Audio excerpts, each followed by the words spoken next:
Hi, I'm Elaine Sanchez. Holiday gatherings with families can be great fun. They can also be crowded, noisy, and chaotic affairs. Today, I would like to invite you to consider if your holiday celebrations conjure up joyful images of a warm hearth, the scent of gingerbread, and the tinkling of silver bells. Oh, wait, that's not reality. That's a Hallmark card, isn't it? They're nice cards. Well, for most people who are working a full-time job, raising a family, and caring for a loved one who is aging, disabled, or living with a dementia-related illness, this time of year can be crazy-making. My mother wrote one year and said, "I think Christmas should be called Mama's Day. Mama gets to buy and address and send the cards. Mama gets to buy and wrap the packages. Mama gets to decorate the tree, shop for, prepare, and serve the meal, and when it's all over, Mama gets to clean it up and put everything away. By the time it's over, this Mama has usually had more fun than she can stand." As you make your lists and check them twice, you might want to think about how you can make your holiday gatherings a little less work for you so it doesn't quite feel like Madeline's Mama's Day, and at the same time a little less stressful for your guests who might have physical or cognitive impairments. Now, it's natural to want to include anyone, and it wouldn't feel right to have a celebration and not include Grandma. After all, she was the hub of the family for decades. She loved Christmas, and she always made the holiday special for everyone. So it would be cruel to get the whole family together and leave her in her long-term care facility or memory care on Christmas Day, right? Well, yes, it would be if Grandma is still healthy. But if she has physical or cognitive challenges, there are a few things you might want to consider before you include her or any other guest who is aging, disabled, or living with a cognitive disorder. Let's start with 3 basic questions. Number 1, can they participate in conversations and activities? Can they hear? Are they a fall risk?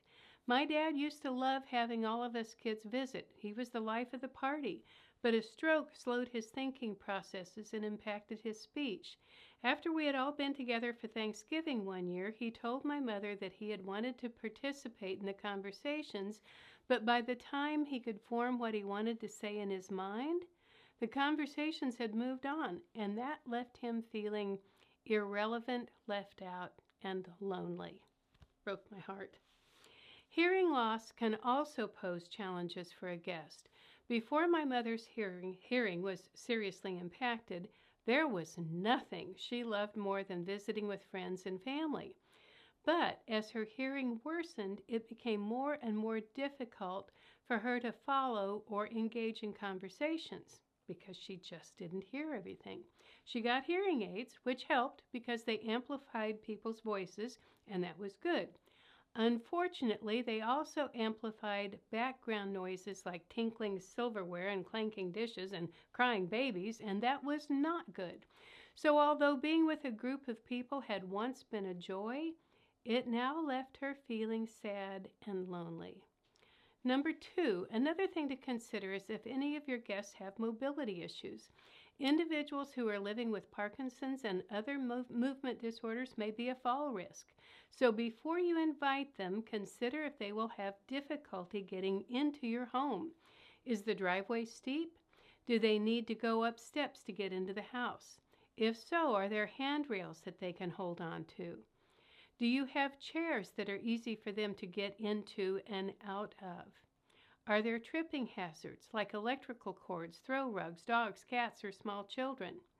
It isn't possible to identify and avoid every hazard, but if you will look at your guest list and the venue through the eyes of someone whose vision is failing, whose hearing is compromised, and whose ability to communicate has been impacted like something like a stroke or Parkinson's, you will have a better sense of whether the celebration you're planning will include or exclude your guests who need a little extra time, attention, and support.